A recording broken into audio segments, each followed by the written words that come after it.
Donald Trump has attempted to parry criticisms that he didn't act quickly enough on the coronavirus pandemic by saying that early intelligence briefings weren't specific enough, or they made it out to be less of a big deal than it turned out to be, which has obviously been disputed by a number of individuals.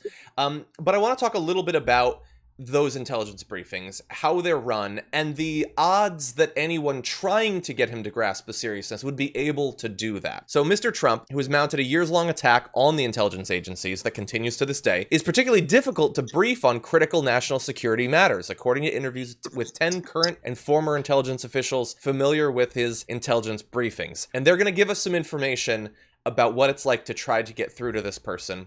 And hold on to your butts, because this gets rough. The president veers off on tangents, and getting him back on topic is difficult, they said. He has a short attention span and rarely, if ever, reads intelligence reports, relying instead on conservative media and his friends for information. Who needs intelligence agencies when you got your buds? He's unashamed to interrupt intelligence officers and riff based on tips or gossip he hears from the former casino owner Steve Wynn, golfers Gary Player, Christopher Ruddy, conservative media executives. So that's the first course here, is that he doesn't prep for the meetings, and he doesn't seem to think that all of the intelligence, that agency staffed by thousands of career professionals, that all of what they come up with can't possibly compare in import to what some athlete told him on the phone last night. Yeah, and this is a narrative, John, that dates back to when he was a candidate. When you're the nominee of the party, the president, the sitting president, can approve you to get the intelligence briefings, which the Obama administration did.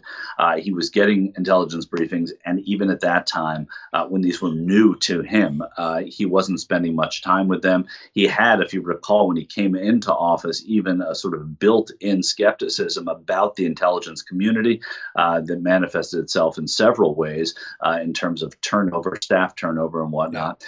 And then as president, this has been the running narrative. What you're reading now in detail has also been reported by the Washington Post in great detail. It was reported during the Mueller hearings in great detail. This is a president who is ambivalent about the most important reports. His vice president gets them. Joe Biden said that he, as a candidate now, is saying that when he was vice president, he read them every day, and the president would ask his counsel once in a while on them. Yeah. These are, this is presidenting 101.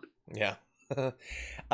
Yeah. And it's, look, you talked about his suspicion before he'd even gotten in there, and all of the deep state stuff since then has been convenient for the right wing, but has also, I'm sure, increased his lack of regard for what any of these people say.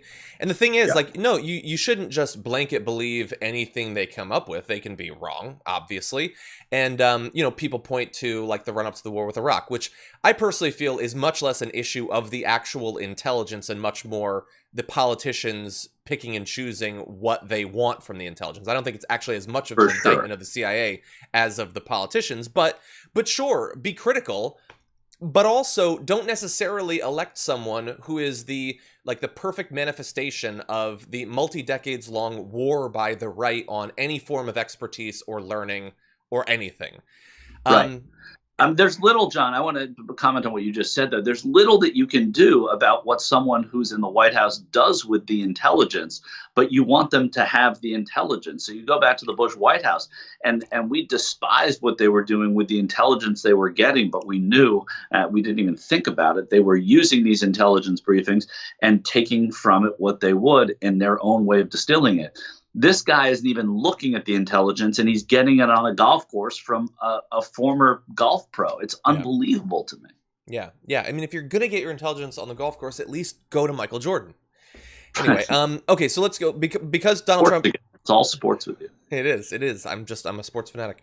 Okay, let's jump back into a little bit more of what these officials have said. Mr. Trump rarely absorbs information that he disagrees with or that runs counter to his worldview. I would say that that's largely true of an increasing number of Americans these days, but it's most consequential with him. Briefing him has been so great a challenge compared with his predecessors that the intelligence agencies have hired outside consultants to study how better to present information to him. And they've had to go through multiple briefers because at least one was burned out from the effort of trying to cram a minimal amount of information into his incredibly stubborn head. Yeah, I mean, I do. And this isn't defending anybody, but I understand how the people that would put these reports together would want to tailor it to their audience. But it's what's so pathetic about it is that your audience is the president of the United States, who doesn't have the attention span for the intelligence briefing. So they're trying to make this as simple. They're trying to give him a Cliff's Notes version, and maybe there's a maybe that's an arcane way of saying it, but I don't know what the new Cliff's Notes is because I haven't seen it in my son's room yet. It's online, but in any case, I get the reference. You get the reference. Thanks, John. But that's what's the most indicting part of this, is that you have to tailor it to someone who couldn't care less, it seems. Yeah.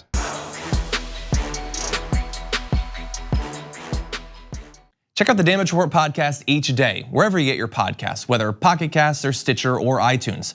You can join me as I give you the news and stories you want, with a range of co-hosts and interview guests jumping in on the fun each day. Again, that's the Damage Report, wherever you get your podcasts. And if you get them at iTunes, don't forget to rate and review. Sometimes I'll read them live on the show.